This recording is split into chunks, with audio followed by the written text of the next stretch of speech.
a nossa aula de hoje vai falar um pouquinho sobre derivadas parciais de segunda ordem, tá? A aula de ontem nós falamos sobre derivadas parciais, porém falamos só sobre as primeiras derivadas, né?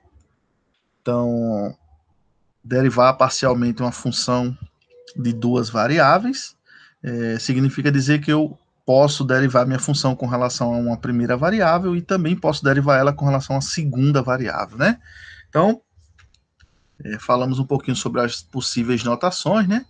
Se z é uma função f de x e de y, nós aprendemos que nós podemos calcular a primeira derivada, né? Del z, del x, e também podemos calcular a segunda derivada com relação a y. Então, uma função de duas variáveis possui duas primeiras derivadas, tá? Duas primeiras derivadas. Uma outra notação para isso é fx, e aqui é uma fy. Bom, uma vez que nós temos as primeiras derivadas, nós também podemos ter as segundas derivadas.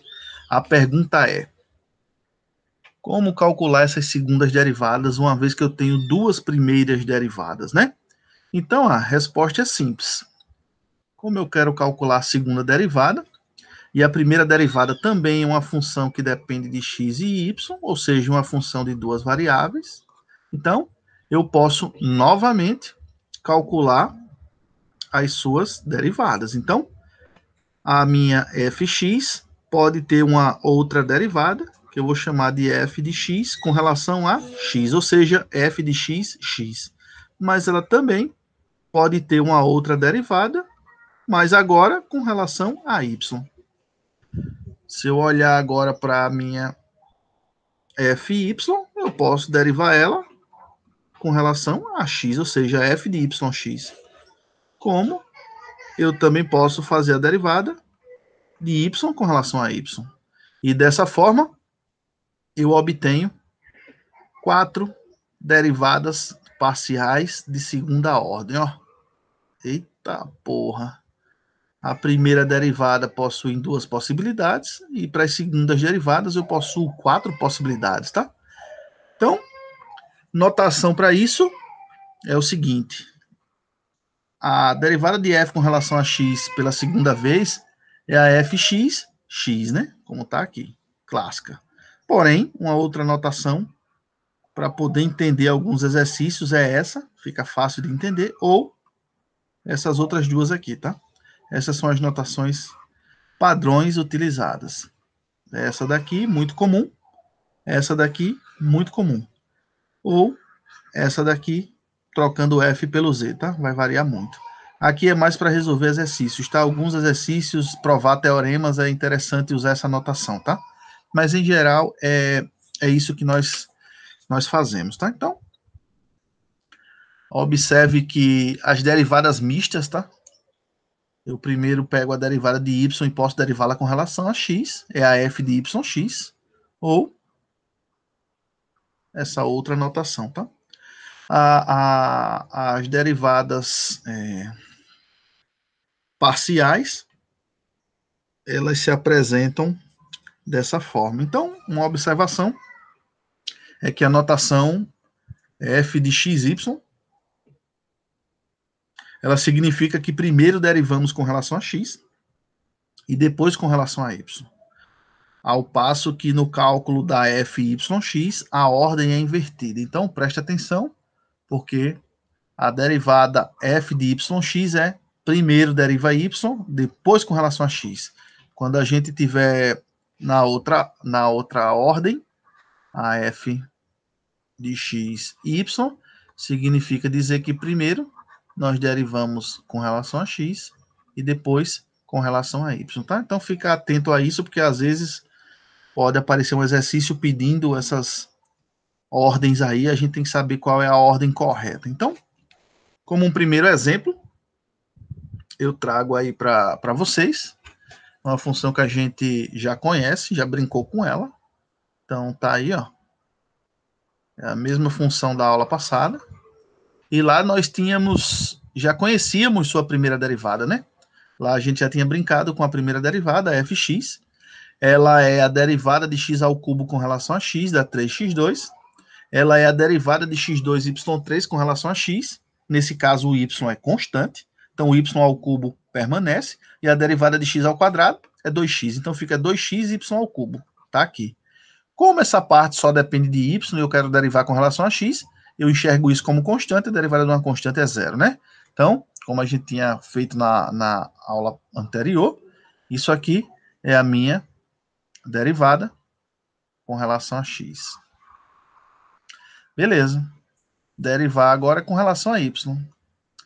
Bom, com relação a y, o que tem x é constante. Então, a derivada de x ao cubo, se é visto como uma constante, a derivada de x ao cubo é zero.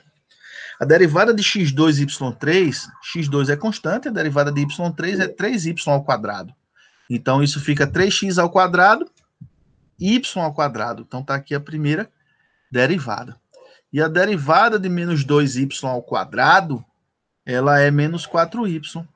Então, se alguém quiser falar alguma coisa, fique à vontade, tá? Eu não consigo ler o chat.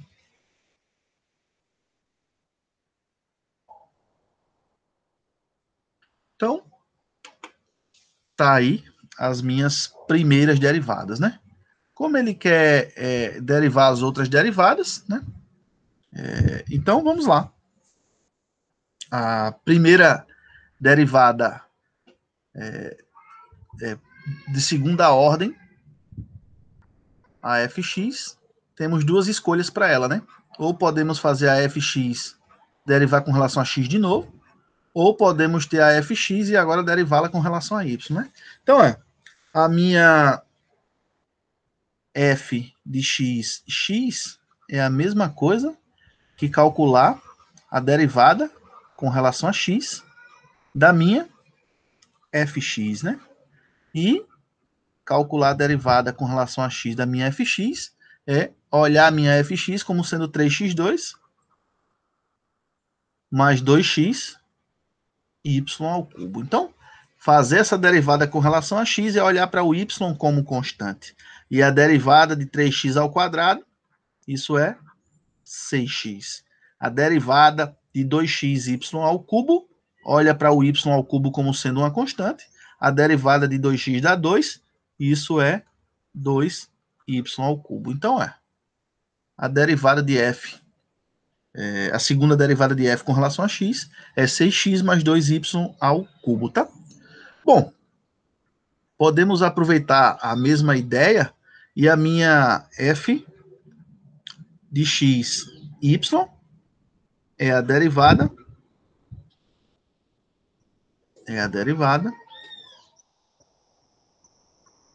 com relação a y da minha f de x, tá? Ou seja, derivar com relação a y a minha 3x2 mais 2x y3. Então, o que tem x para mim é constante agora, e a derivada de 3x ao quadrado, então, é zero.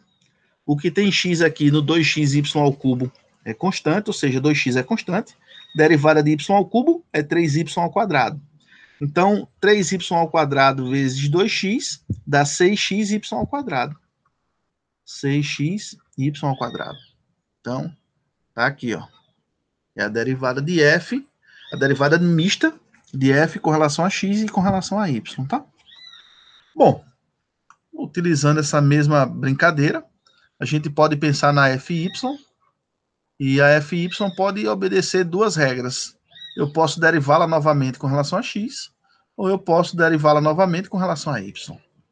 Bom, derivando com relação a fy com relação a x, é a mesma coisa que calcular a derivada. É a mesma coisa que calcular a derivada com relação a x dessa função, né? Ou seja, derivar com relação a x a 3x2y2 menos y à quarta. Então, quem tem y para mim, ela agora é constante. Então, a derivada de menos 4y é zero. E agora, a y ao quadrado para mim é constante. E a derivada de 3x2 dá 6x. 6x vezes y2 dá 6x y2. Então, tá aqui, ó. Calculamos a f yx. Então, obedecendo agora a mesma regra, eu quero calcular a f de y com relação a y novamente, né? Então, é a mesma coisa que calcular essa derivada com relação a y. Então, dessa vez, quem tem x é constante. A derivada de menos 4y dá menos 4, tá aqui. A derivada de 3x2y2 com relação a y, 3x2 é constante. E a derivada de y2 é 2y. 2y vezes 3x2 dá 6x2y. Então, está aqui o cálculo das minhas derivadas parciais de primeira e de segunda ordem, tá? Então, se vocês prestarem um pouquinho de atenção, nós temos aqui em cima as nossas primeiras derivadas, estão aqui elas. Primeira com relação a x, segunda com relação a y. E aqui embaixo, nós temos as segundas derivadas, tá? Aqui embaixo nós temos as segundas derivadas. A derivada de fxx, a derivada de fyx, a derivada de fxy e a derivada de y com relação a y. Bom, um fato interessante que eu não sei se vocês perceberam é que as derivadas mistas são iguais, ó. As derivadas mistas, a fxy foi a mesma coisa que a f de yx. Então, se aparecesse um mecanismo para mim, onde dissesse que sempre que eu olhasse para a função e percebesse alguma coisa, as derivadas mistas fossem iguais, eu não precisaria estar calculando isso toda vez, né? Eu já sabia que elas iam ser iguais, argumentava lá e show de bola, né? Então, ó, observe que f de xy foi igual a f de yx. Isso não é só uma coincidência, tá? As derivadas parciais mistas são iguais para a maioria das funções que encontramos na prática. E o próximo teorema do matemático francês Alexis Clairaut, ele fornece condições sob as quais podemos afirmar que isso sempre acontece. Então suponha que f seja definida em uma bola aberta D, que contenha o ponto AB. Se as funções f de xy e f de yx forem ambas contínuas em D, então não tem para onde correr, né? As suas derivadas serão sempre iguais, tá? Isso sempre vai acontecer. Bom, professor, posso fazer derivadas parciais de terceira ordem, velho? Pode. Quarta ordem? Pode. E por aí vai, tá? Vai depender da aplicação, vai depender do fenômeno que você está estudando. Então, preste atenção. A sua f, ela pode ter uma fx e ela pode ter uma fy. A fx pode ter uma f de xx ou uma f de xy. A fy pode ter uma f de yx como uma f de yy. E se eu quero a terceira derivada, Arlisson? Então, você teria uma f de x, x, x, mas poderia ter uma f de x, x, y. E aqui, eu poderia ter uma f de x, y, x, ou uma f de x, y, y. E aqui, eu poderia ter uma f de y, x, x, ou uma f de y, x, y. E aqui, professor, poderia ter uma f de y, yx, ou uma f de y, y. Então, aqui é a minha função, aqui é a minha primeira derivada, aqui é a minha... Aqui é a minha... Vou corrigir essa bagaceira que eu fiz aqui. Então, aqui é a minha segunda derivada, e aqui seriam minhas terceiras derivadas. Observe que eu tenho duas possibilidades para as primeiras derivadas, eu tenho 4 possibilidades para as segundas derivadas, e eu tenho 8 possibilidades para as terceiras derivadas. Professor, se eu quisesse as quartas derivadas, apareceriam 16, cara. E assim vai, tá? Então, vai depender do que está procurando, vai depender da aplicação e vai depender do fenômeno. Nesse curso aqui, nessa disciplina, no máximo, vamos trabalhar com coisas de terceira ordem, tá? No máximo. E olhe lá se eu vá fazer isso, tá? Mas, no máximo, é isso que a gente deve fazer nesse curso, tá? As de segunda ordem já fazem um estrago gigantesco. Então, usando o teorema de Clairaut, podemos mostrar também que essas derivadas mistas aqui ó, são todas iguais, tá? Então, não preciso estar me matando para isso, não. Bom, vamos à parte que interessa, né? Então, um tópico dessa disciplina chama equações diferenciais parciais, tá? Só um esclarecimento. Na nossa formação acadêmica, os alunos do curso de matemática e física se deparam com a disciplina chamada equações diferenciais, tá? Essa disciplina é ofertada na física. Por coincidência, eu lecionei ela agora, período que passou. Então, provavelmente no próximo período eu devo pegar ela novamente na física, tá? Não se assustem. Na matemática, ela aparece como uma disciplina eletiva, já na física é obrigatória. E as equações diferenciais, elas se dividem em ordinárias e parciais. Ordinárias são as equações diferenciais que estudam funções de uma ordem, tá? De uma variável. As parciais são aquelas que já aparecem com funções de mais de uma variável, né? Então, essas coisas têm aplicações interessantes na física, principalmente na física, na engenharia, e as derivadas parciais ocorrem em equações diferenciais parciais que exprimem certas leis físicas, né? Então, por exemplo, essa equação diferencial, ela envolve derivadas de segunda ordem, ó, tá aqui, a derivada de u de segunda ordem com relação a x, mais a derivada de u de segunda ordem com relação a y é igual a zero. Toda função u que satisfaz isso, toda u de x, y que satisfaz isso, ela é denominada função harmônica, tá? Ou seja, essa equação ela é em homenagem ao Laplace e toda solução disso aí é chamada função harmônica, né? Então, para a física, isso aqui é muito importante.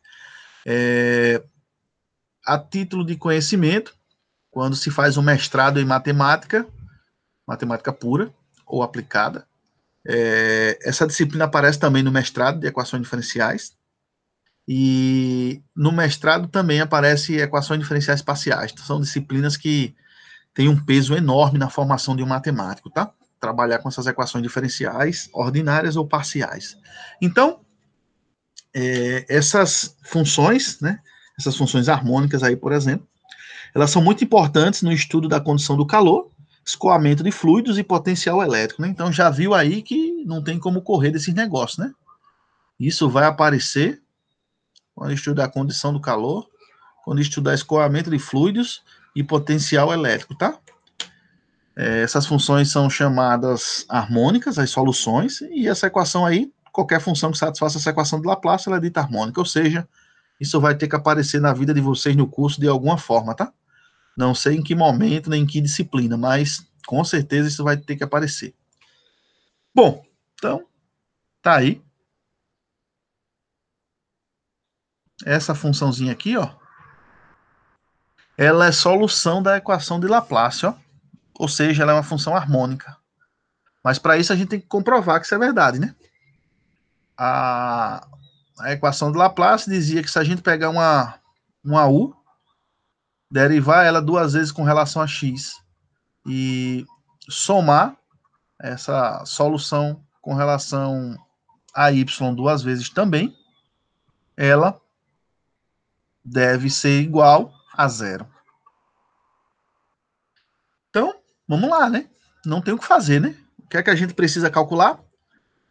Primeira derivada com relação a x, primeira derivada com relação a y. Depois, primeira derivada mista de x, y. Depois, a derivada x, né? Depois eu preciso da derivada de yx e depois da derivada y. Porém, como eu só quero que satisfaça a equação de Laplace, essas derivadas mistas aqui, elas podem ser descartadas, né? Eu só realmente estou interessado nas derivadas de u com relação a x duas vezes e de u com relação a y duas vezes. Então, vamos lá. Derivando u com relação a x, eu preciso enxergar y como constante. Então, seno de y para mim é constante. Derivada de e elevado a x é a própria e elevado a x, né? Então, observe que a derivada de u com relação a x é exatamente igual à função u, tá? Bom, até aí não tem problema. A segunda derivada é fazer a derivada da primeira derivada. Então, se você olhar a primeira derivada, e eu quero derivar novamente com relação a x, olha para o seno de y como sendo constante, e a derivada de e elevado a x é o próprio e elevado a x. Então, observe que, mais uma vez, a segunda derivada de u com relação a x foi igual à própria função, que foi igual à própria primeira derivada até, mas isso aqui não acontece sempre não, tá? Foi só uma coincidênciazinha. Beleza, então a primeira derivada foi mamata, moleza, professor, show de bola. Bom, agora derivar u com relação a y. Derivar u com relação a y é olhar x como constante, né? Então, isso aqui é constante. Derivada do seno de y, cosseno de y. Então, a primeira derivada de u com relação a y é e elevado a x cosseno de y. E a segunda derivada? A segunda derivada com relação a y é pegar essa primeira e derivá-la novamente com relação a y, né? Então, observe que e elevado a x, mais uma vez, é constante, e a derivada do cosseno de y é menos seno de y. Então, a u, y, ela é menos e elevado a x seno de y. O que é que eu devo fazer agora? Somar essas duas, né? Ó. Soma.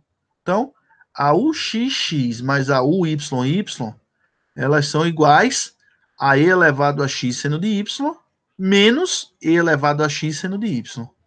Esses termos são iguais, se cancelam, e isso é igual a zero. Ou seja, a u satisfaz a equação de Laplace. Portanto, a minha u, se for de interesse, a minha função u, ela pode ser chamada de função harmônica, tá? Então, u é uma função harmônica. Bom, então, isso é muito interessante para quem estuda física e engenharia, por exemplo. E aparece uma outra coleguinha dela, ó. A equação da onda. A segunda derivada de u com relação ao tempo é igual a uma certa constante a ao quadrado, vezes a segunda derivada de u com relação a x. Isso descreve o movimento de uma onda, que pode ser do mar, uma onda sonora, onda de som, luminosa, ou se movendo em uma corda vibrante, tá? Então, isso é interessante porque isso modela, né, o movimento de uma onda. Então, isso é modelado por uma equação diferencial parcial, tá? Professor, mas isso Bom, de forma genérica, né? Oi? Isso de forma genérica, né? No sistema ideal. É de forma genérica, tá? Dependendo do seu problema particular, vão aparecer outros probleminhas, tá? Mas, de uma forma geral, a equação da onda descreve isso aí, tá? Tá. Dependendo do seu problema, vão aparecer umas restriçõezinhas a mais aí, tá? Mas, de uma forma geral, vai estudar uma equação diferencial parcial de segunda ordem. É porque até hoje ainda tem o problema de determinar como é como é que se chama aquele turbilhão de onda que se chama o nome também eu não tô lembrando agora não, mas eu sei o que você quer falar. Que não tem como a gente determinar exatamente como acontece aquilo ali. Por isso que eu estou dizendo, determinar a função de onda, mas num sistema ideal. Sim, né? sim. E só lembrando, né, que isso é a teoria, né? Na prática a gente usa muitas aproximações, faz muitos ajustes, né? E tenta uma modelagem próxima da realidade, né? Uma modelagem idêntica, fiel mesmo, a gente realmente na prática não consegue isso, né? Mas essas coisas são modeladas por essas equações diferenciais parciais, né? Aparecem muito nesses problemas de onda, tá? Então eu acho que é nesse aspecto que ele comenta isso, tá? Bom, então, por exemplo, se U de xt representa o deslocamento da corda vibrante do violino no instante t, e a distância x de uma extremidade da corda, como nessa figura abaixo aí, então, U de xt satisfaz a equação da onda, a constante A depende da densidade da corda e da tensão aplicada nela, então é lógico que envolve outros fatores, né?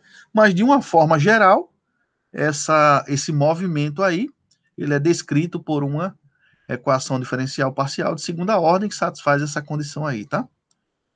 Isso assim de uma forma bem geral, tá? Sem muitos detalhes. Bom, em 3 dimensões, ela também existe. Ela aparece também bastante na engenharia, aparece também na geofísica, e essas coisas, é interessante como isso aparece muito no curso, e não tem uma disciplina para isso, tá? Então, para você ter ideia, engenharia é um curso que nós temos na nossa instituição, mas lá não se estuda essas coisas, tá? Então você olha que falta isso na formação da galera, né? Isso é lógico, isso é matemática pesada, né? Isso é chato pra caramba estudar isso, mas assim, se requer na formação, se aparece em algum momento, acho que o cara tem que estudar, né? Mas quem sou eu para dizer isso, né? Só estou apenas argumentando, né? Bom, então, as equações diferenciais parciais que envolvem as funções de 3 variáveis também são muito importantes na ciência e na engenharia. A equação tridimensional de Laplace é essa. Em um lugar em que ocorre isso aí é na geofísica, né? Isso aparece também bastante, né? E imagine o cara que faz geofísica e não se depara nem estuda essas coisas, né? Quando se depara com o fenômeno que modela isso, toma um susto, né? Fala, pô, não sei nem o que é derivada parcial, bicho. Imagine a equação de Laplace. Então se um AU representa a força do campo magnético na posição x, y, z, então ela satisfaz essa equação 5, tá? Então o campo magnético, dependendo de como ela esteja escrita, ela vai satisfazer essa condição também, tá? Então tem muitos fenômenos na física, na engenharia, na geofísica, às vezes até na química, tá? Que satisfazem essas equações, e às vezes o cara se depara com um problema desse e não sabe resolver porque não teve isso na sua formação, lógico, né? E entender essas coisas não é tão simples assim, nem trivial do dia para a noite para um químico, né? Para um cara da geologia, da geofísica. Então isso não é tão trivial assim, tá? Bom, então essas equações diferenciais parciais, elas é um ramo de estudo, tá? É uma área de doutorado na matemática, para você ter ideia, estudar as equações diferenciais parciais em busca de suas soluções, em busca de métodos de resoluções, porque isso não é trivial, não é simples.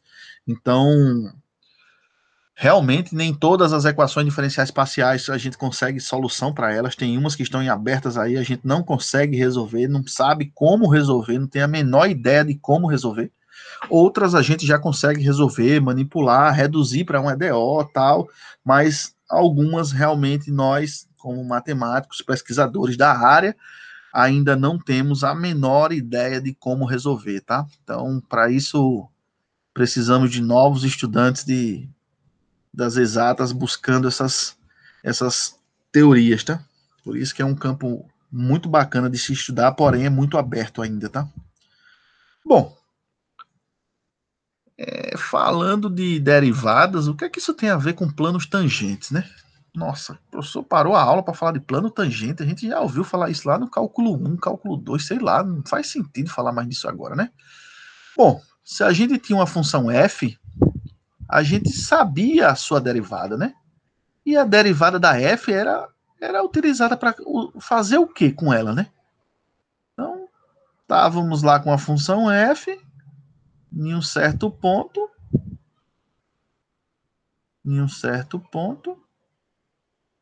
a derivada aparecia para quê mesmo? Vocês lembram ou não?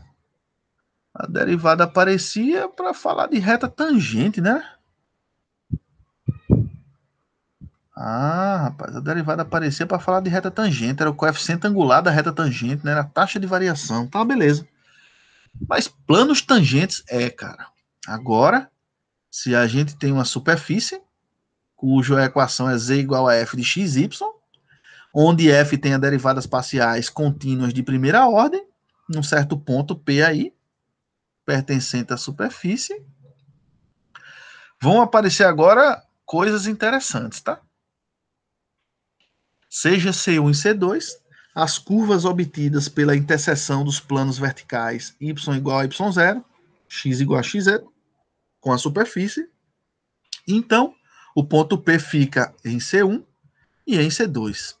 Encontre as equações das tangentes T1 e T2, as curvas C1 e C2 no próprio ponto P. Então, isso a gente já falou na aula passada como uma interpretação, né, das derivadas parciais, mas tá aqui, ó. Em azul é a sua superfície, tá? Em azul é a sua superfície, ela tá aqui. Num certo ponto P dela, nós temos as interseções dos planos y igual a y0, x igual a x0. Isso faz com que a superfície apareça com esses cortes tracejados, essas curvas, e nessas curvas nós calculamos a reta tangente. Então, nós vimos que na direção de x, nós temos a tangente 1, na direção de y, nós temos a tangente 2. Com duas retas tangentes, nós conseguimos calcular a equação de um plano, né? Com essas duas tangentes, nós conseguimos a equação desse plano, chamado o plano tangente, que contém as retas tangentes T1 e T2. Então, o plano tangente à superfície S no ponto P é definido como o plano que contém as retas tangentes T1 e T2. Então, esse plano, aparentemente, ele é inocente, né? Você olha assim, poxa, calcular a equação de plano, já fiz tanto isso, né? Para que eu quero isso, né? Mas isso tem uma aplicabilidade excelente, tá? Vamos mostrar mais na frente. Bom, se C for outra curva qualquer que esteja contida na superfície S e que passa pelo ponto P, então sua reta tangente no ponto também pertence ao plano tangente. Portanto, podemos pensar no plano tangente a S em P como o plano que contém todas as retas tangentes naquele ponto P, as curvas contidas em S que passam por aquele ponto. Então, o plano tangente em P é o plano que melhor aproxima a superfície S perto do ponto P. Então, localmente, numa vizinhança daquele ponto P, o plano ele aproxima bem aquela superfície. Então, suponhamos que você tem uma certa superfície e essa superfície num certo ponto P, você quer estudar ela numa vizinhança desse ponto P, mas as suas expressões são muito complicadas, são muito difíceis, tá? Então, o que é feito? Pega-se um plano, nessa vizinhançazinha aqui, eu vou trocar a superfície pelo plano, porque o plano é mais simples de trabalhar. Então, é isso que na prática a matemática aplicada, por exemplo, faz, né? Uma vizinhança do ponto, a superfície é muito escrota para ser trabalhada, as expressões muito feias, mais próximo do ponto, ela é bem próxima de um plano. Então eu corro e trabalho no plano, porque por questão de aproximações, coisas simples, isso vai fazer o mesmo efeito, tá? Então, sabemos que qualquer plano, passando pelo ponto P, tem a seguinte equação. Então, vou precisar novamente encontrar a equação de plano, tá?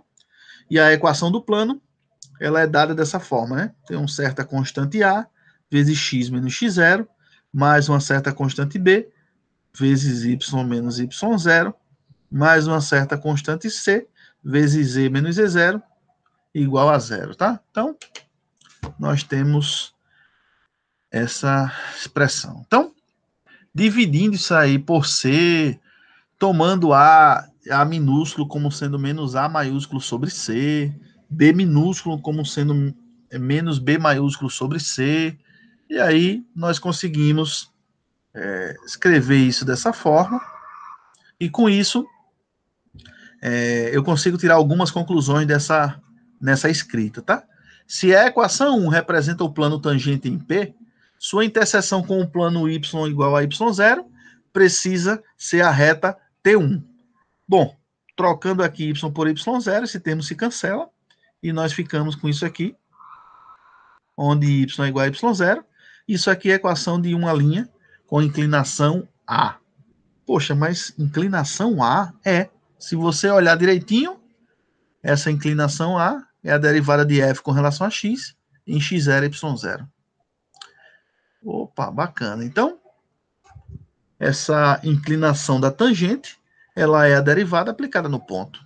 Ah, bacana.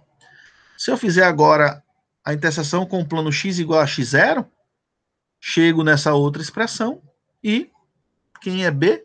Olha, B é a inclinação da reta tangente T2, é a derivada de f com relação a y. Ah, rapaz, então A é a derivada de f com relação a x aplicada em x0 e y0. B é a derivada de f com relação a y aplicada no ponto x0 e y0. É isso mesmo. Agora eu venho na equação do plano, ó. Substituo. Quem é o meu A?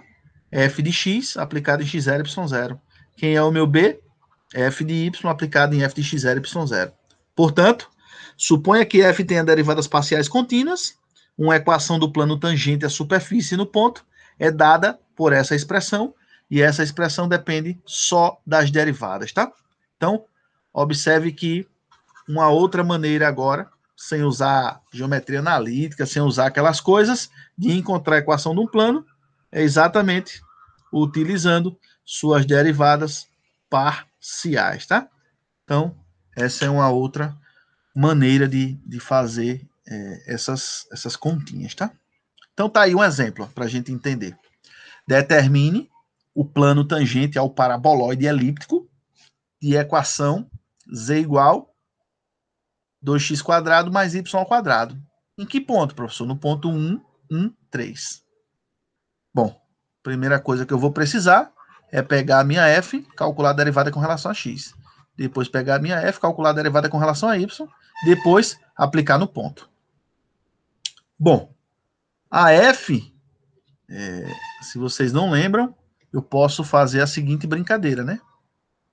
Z é a f de x e y. E como ele disse para mim que z era igual a 2x2 mais y2, então a minha f é 2x2 mais y2. Consequentemente, eu posso calcular sua derivada com relação a x, né? E a derivada de f com relação a x é olhar para o y como constante. Ou seja, a derivada de 2x² é 4x. A derivada de y² é 0. Então, derivada de f com relação a x dá 4x. Bom, a derivada de f com relação a y, agora é olhar o x como constante. E a derivada de 2x², como o x é constante para a gente, isso é 0. E a derivada de y² é 2y. Então, derivada de f com relação a y é 2y. Mas eu preciso aplicar agora no ponto x0, y0. Ou seja, esse 1 aqui para a gente, ele é o x0. Esse outro 1 é o y0. E aqui é o meu z0, tá? Caso eu precise dele. Como as derivadas só dependem de x e de y, eu só vou precisar do x0 e do y0, tá? Então, fx aplicado em x0 e y0 é a mesma coisa que fx aplicado no ponto 1, 1. Ah, mas fx, professor, fx aplicada no ponto 1, 1 é a mesma coisa que 4 vezes x0. Ah, mas quem é o x0? É 1, ou seja, 4. Bom, a fy aplicado no ponto 1 é a mesma coisa. Isso é 2 vezes y0. Como o y0 também é 1, 2 vezes 1, que isso é igual a 2. Ou seja, a fx no ponto 1 é igual a 4. A fy no ponto 1 é igual a 2. Bom, tudo isso para quê? Para montar a minha equação do plano. E a equação do plano, se vocês perceberem, ela só depende de quem? Ó, ela é z menos z0 igual fx aplicado em x0, y0, x menos x0, mais fy, x0, y0, vezes y menos y0. Então, vamos lá, coletar nossos dados. Esse cara é o meu x0, esse é o meu y0, esse é o meu z0. A minha f de x aplicado no ponto, ela já está aqui calculada, Então, agora é só substituir, né? Olha, vou pegar o z0. Quem é o z0? É 3. Então, z menos 3. Vou pegar fx. Quem foi f de x calculada naquele ponto?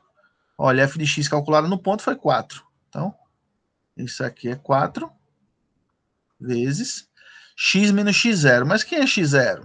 Olha, professor, x0 é 1. Então, x0 é 1. Quem é a minha f de y calculada no ponto? Olha, nós calculamos, isso foi igual a 2. Então, isso aqui é 2 vezes y menos y0. Mas quem é y0? Olha, pessoal, y0 para a gente é 1. Então, ao fazer isso, nos deparamos com isso aqui. Arrumando a casa, né? Ou seja, 4 vezes x, 4x, 4 vezes menos 1, menos 4, mais 2y, menos 2, passa para um lado, passa para o outro. A equação do plano tangente ao paraboloide elíptico, z igual 2x² mais y² no ponto 1, 1, 3, é igual a z igual a 4x mais 2y menos 3. Então, o uso das derivadas parciais, ele é bem útil na hora de encontrar a equação de um plano tangente. É uma outra maneira de fazer isso, tá? Bom, vamos agora a uma parte bem prática. Olha, no exemplo, nós descobrimos que uma equação do plano tangente ao gráfico dessa função, ele era dado por essa expressão, né? Acabamos de descobrir isso, né? Acabamos de descobrir isso. Tá aqui, no exemplo anterior. Tá aqui, Acabamos de descobrir isso. Beleza. Portanto, essa função linear de duas variáveis, que ele vai chamar de L de xy como referência linear, ela é uma boa aproximação para a função f quando xy está próximo de 1. Então, se eu tiver no ponto 1, uma vizinhança desse ponto, uma boa aproximação para a minha função f, uma boa aproximação é tomar a linearização. Lógico, bem numa vizinhança desse ponto, né? Então, isso é uma boa aproximação para a minha função f quando esse ponto, esses valores, estiverem próximo do 1. A função L, ela é chamada linearização de f em 1. E a aproximação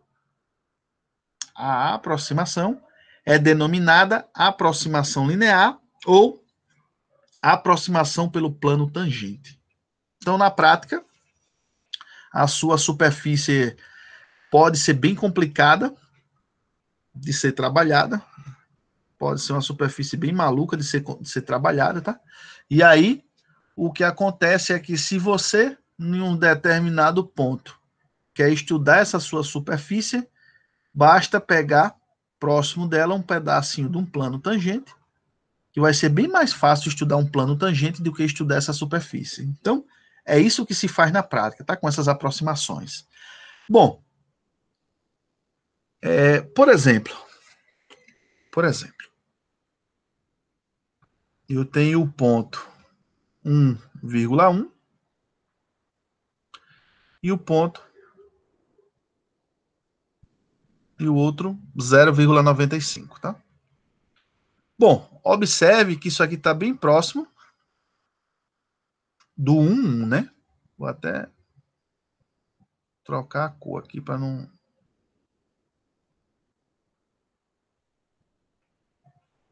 Então, observe que o 1,1, ele está bem próximo do 1, E o 0,95 está bem próximo do 1, né? Bom, calculando a f nesse ponto, 1,1 e 0,95, ele fez a continha, ó, deu aproximadamente... desculpa, ele fez a conta, deu 3,3235, tá? Utilizando a própria função. Utilizando a aproximação linear dela, observe que utilizando a aproximação linear, o valor que foi obtido, ó, 3,3, e é bem próximo do valor da função, né? Onde eu tive que fazer bem mais contas, ó. Tive que elevar ao quadrado. Bom, então, observe que eu posso, em casos mais difíceis, mais escrotos, trocar as expressões escrotas que aparecem por linearizações. Mas isso só vai funcionar se eu estiver próximo do ponto 1. Por exemplo, vai que eu não ouvi esse detalhe, né? A conexão caiu, eu não ouvi o professor falando, e eu quis usar a minha aproximação para o ponto 2,3. Olhe que o 2,3 já é bem diferente do ponto 1, né? Bem diferente. Mas eu, por teimosia, quis aplicar, né? Peguei a f no ponto 2,3, ó, ele dá 17. Se eu invento de usar a linearização, ó, dá 11. A diferença já é bem gritante, né? Já é bem alta, enquanto a diferença aqui é muito pouca, ó, são nas casas decimais, tá? Então, em geral, sabemos que uma equação do plano tangente é o gráfico de uma função f de duas variáveis que tem derivadas contínuas em um ponto a, b, f de AB é dado por essa expressão. Ó.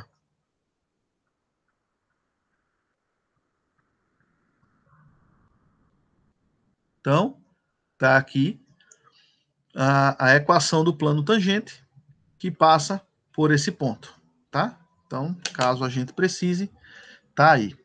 Bom, a função linear, cujo gráfico é esse plano tangente, então eu posso pegar a linearização, dizer que ela é igual ao plano tangente, então tá aqui, e ela é denominada linearização de f naquele ponto AB, tá?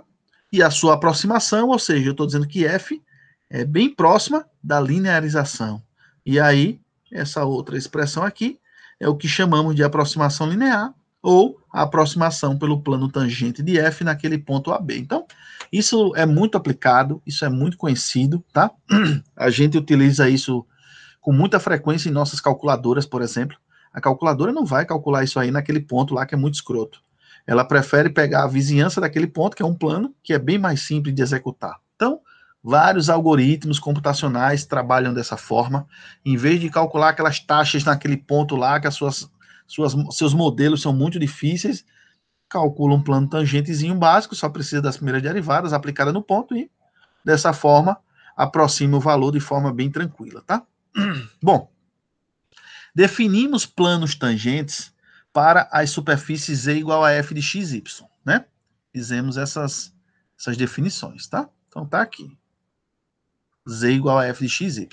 Onde f tem derivadas parciais de primeira ordem contínuas.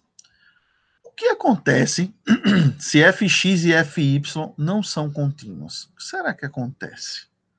A figura 4 apresenta uma tal função aonde esse troço acontece.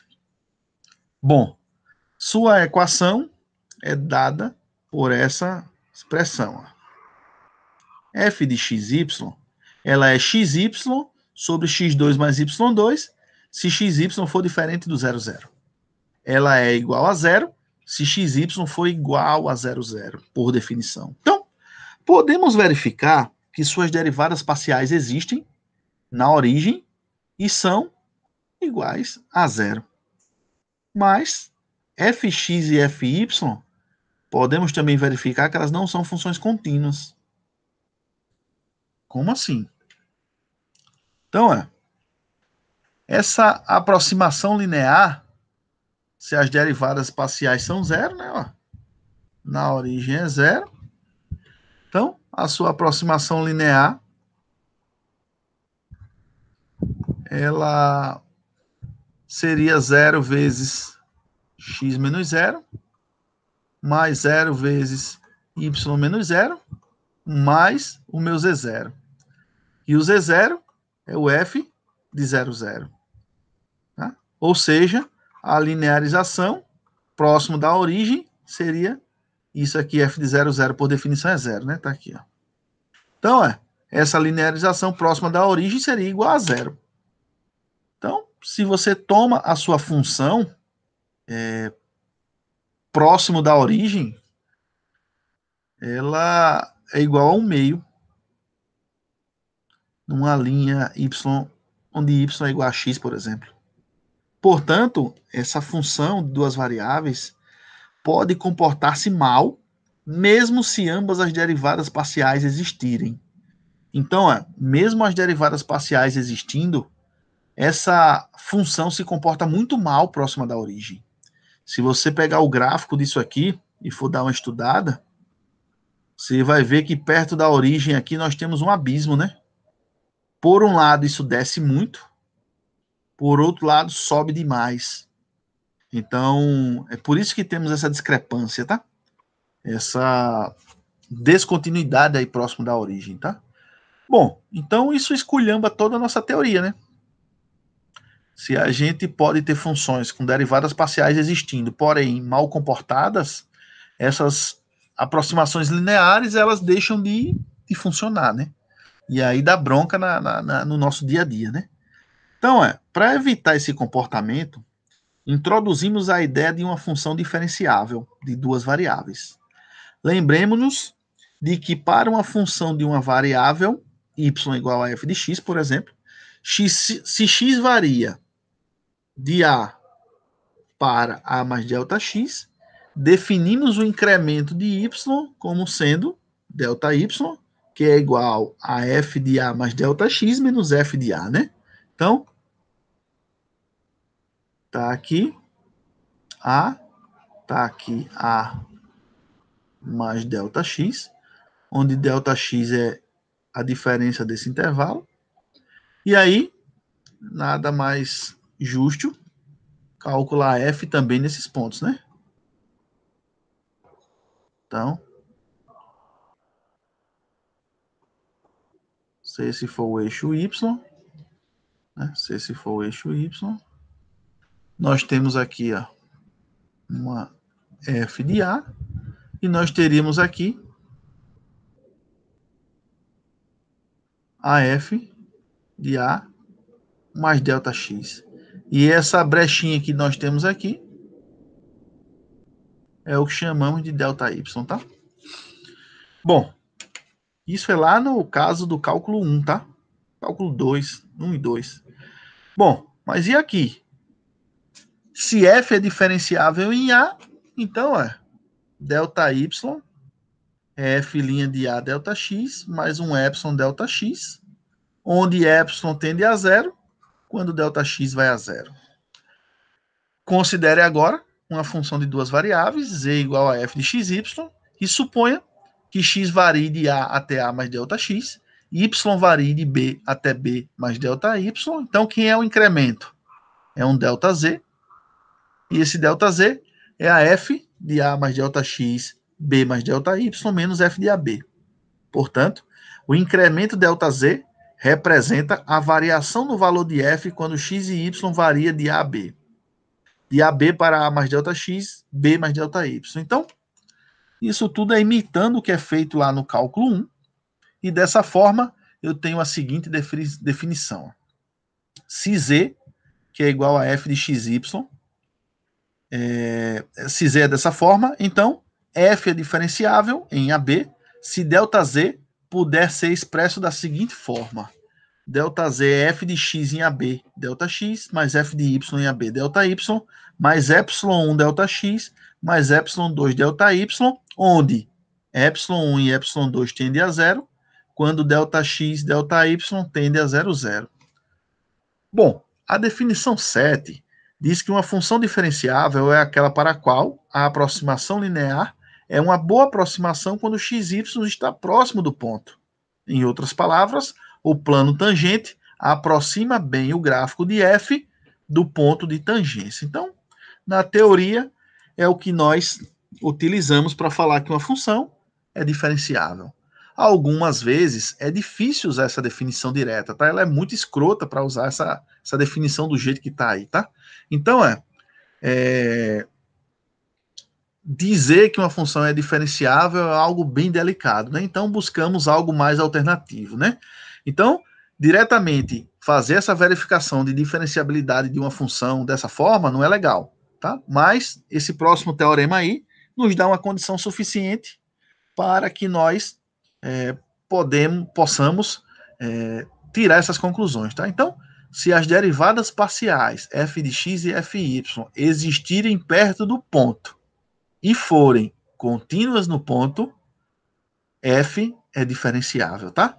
Então, verifica-se que as derivadas existem perto do ponto e depois são contínuas no ponto. Se isso é verdade, a gente pode argumentar, sem medo de ser feliz, que a função f é diferenciável, tá? Então, trouxe um exemplo aí para a gente perceber como é que isso funciona na prática, né? Então, mostre que a função é f de xy igual a x vezes e elevado a xy, ela é diferenciável no ponto, ela é diferenciável no ponto 1, 0. Então, preciso mostrar isso.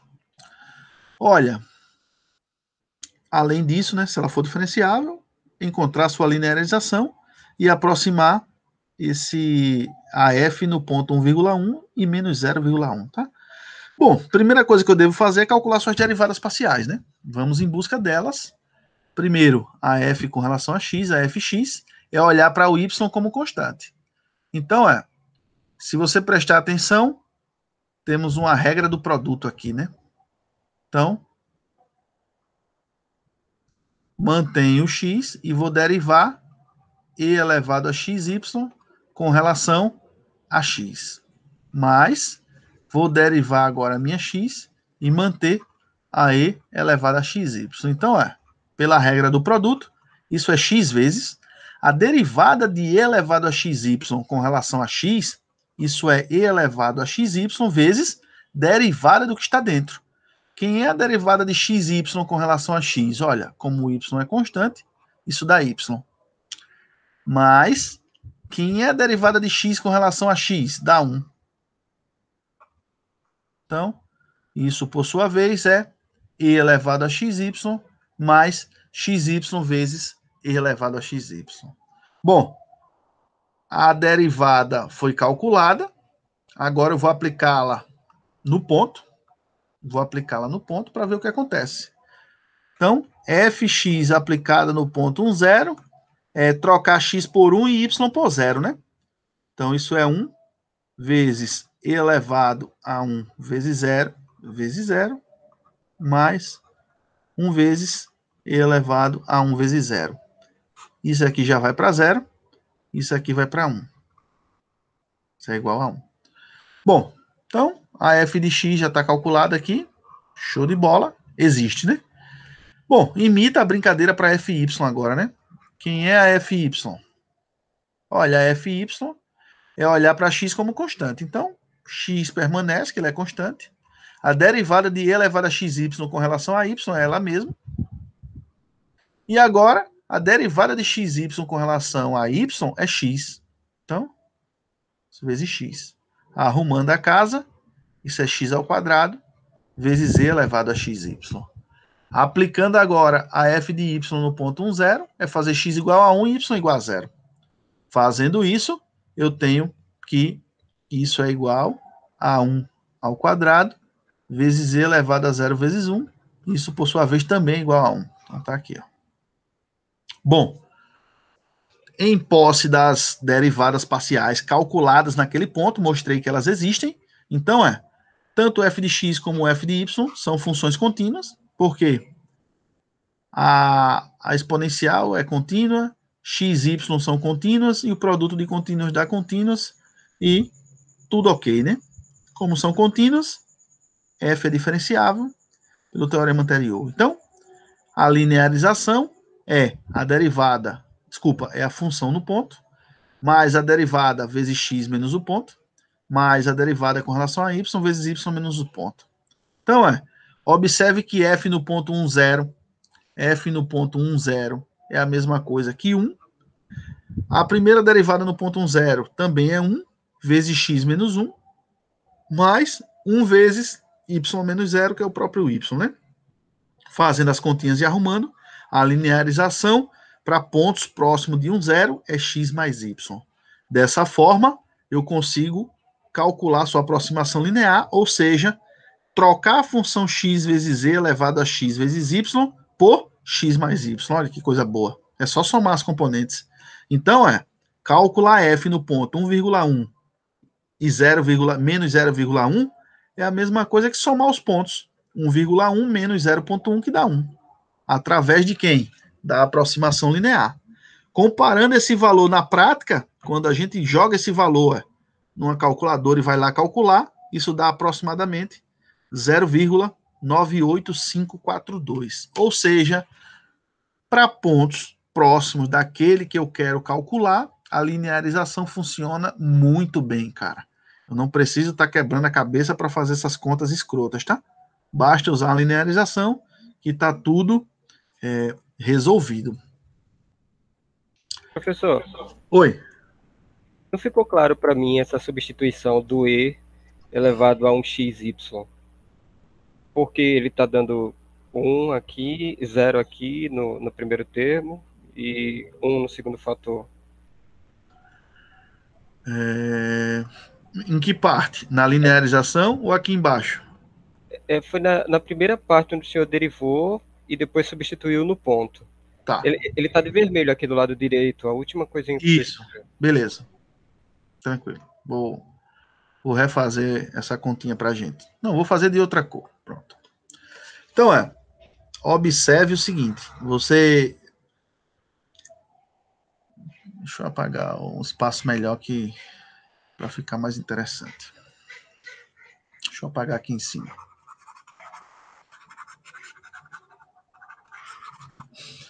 Então, nossa função f de xy, ela é x vezes e elevado a xy. A sua derivada com relação a x também é uma função de xy, e para derivar com relação a x, usa-se a regra do produto, né? Por quê? Porque tem um x aqui fora, tem um x aqui fora, e tem um x aqui dentro. Bom, pela regra do produto, isso a gente faz o seguinte, conserva-se a primeira, x, deriva-se a segunda. A derivada de e elevado a xy com relação a x. Então, é e elevado a xy vezes a derivada do que está dentro. A derivada do que está dentro é x derivar xy com relação a x. Com relação a x, isso dá y. Então, y. Mais, deriva agora a primeira, ou seja, a derivada de x dá 1, vezes, repete a segunda, e elevado a xy. Arrumando a casa, isso dá xy vezes e elevado a xy mais e elevado a xy, né? Então, o cálculo da derivada, eu acho que não deve ser o problema, né? Tá tudo ok. A derivada, inclusive, coincide, tá aqui, ó. Show de bola. E agora, eu preciso calcular a f de x no ponto 1, 0. Beleza, vamos lá. Vamos fazer essa continha. Para fazer essa conta, eu vou agora, né, substituí-la. Eu vou substituir a minha expressão. Onde tem x é igual a 1, onde tem y é igual a 0. Bom, olha para a sua expressão, tá aqui, ó. xy vezes e elevado a xy mais e elevado a xy. Bom, fazendo essa substituição, nós temos o seguinte. A fx no ponto 1, 0 é igual a x vezes y, ou seja, 1 vezes 0 vezes e elevado a 1 vezes 0 mais e elevado a 1 vezes 0. 1 vezes 0 dá 0. 0 vezes e elevado a 1 vezes 0, isso dá 0. E elevado a 1 vezes 0, 1 vezes 0 dá 0, e elevado a 0 dá 1. Então, a fx aplicada no ponto 1, 0, dá 0 mais 1, e isso é igual a 1, para a primeira derivada. Na segunda derivada, ou seja, na derivada de f com relação a y, a brincadeira é a mesma, tá? A derivada de f com relação a y, nós encontramos que foi x ao quadrado e elevado a xy. Então tá aqui, ó, fy xy foi x ao quadrado e elevado a xy. Fy, agora calculada no ponto 1, 0, é fazer x igual a 1, y igual a 0. E isso, por sua vez, é igual a 1 ao quadrado vezes e elevado a 1 vezes 0. Isso é igual a 1 vezes 1 vezes 0 dá 0, e elevado a 0 é igual a 1, né? Então fica 1 vezes 1, isso é igual a 1.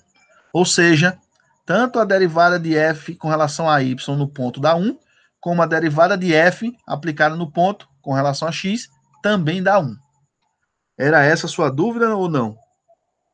Sim, ficou claro. É que eu achei que o expoente era x, y. Ah, não. Mas é um produto entre eles. É um produto, isso. Beleza. Então, uma vez que você tem isso, você consegue escrever sua linearização. Sua linearização é trocar a função e elevado, x vezes e elevado a xy, por x mais y. Então, ela ficou muito simples, a sua linearização, com algo bem elementar mesmo. E para um computador, para uma calculadora fazer isso, fica bem mais fácil. Porém, isso só serve se for numa vizinhança do ponto 1, 0. Se for fora dessa vizinhança, isso não vai dar certo. Então, utilizando a sua linearização, f de 1,1 e 0, menos 0,1 deu 1. Utilizando uma calculadora, isso deu 0,98542. Ou seja, esses valores são bem próximos, onde eu posso fazer essas aproximações sem maiores complicações, tá? Bom, para finalizar a aula de hoje, essas linearizações podem ser estendidas para funções de 3 variáveis? Pode, professor. Ou seja, eu posso aproximar a minha função f, que é muito complicada, por uma aproximação linear. Ou seja, f no ponto, f com relação a x no ponto, f com relação a y no ponto, f com relação a z no ponto. Lembrando, se a gente tinha uma função f de 3 variáveis, x, y, z, nós chamávamos isso de w, tá? Então, você pode enxergar a função w, a derivada de w com relação a x, como sendo a primeira derivada. Você pode enxergar a derivada de w com relação a y como sendo a segunda derivada, e a derivada de w com relação a z como sendo a terceira derivada, tá? Então, uma vez que eu tenho o ponto, aplico a função no ponto, as derivadas no ponto existem, eu posso encontrar a sua linearização para essa expressão. Então, posso fazer isso para o R4? Pode. Para o R5? Pode. Para o Rn? Pode também. Ou seja, não tem restrição nenhuma para fazer essas coisas. Tudo vai depender da sua aplicação. Mas, no geral, a gente trabalha com, no máximo, essa linearização no R3, tá? A gente não passa disso, que aí já fica muito escroto.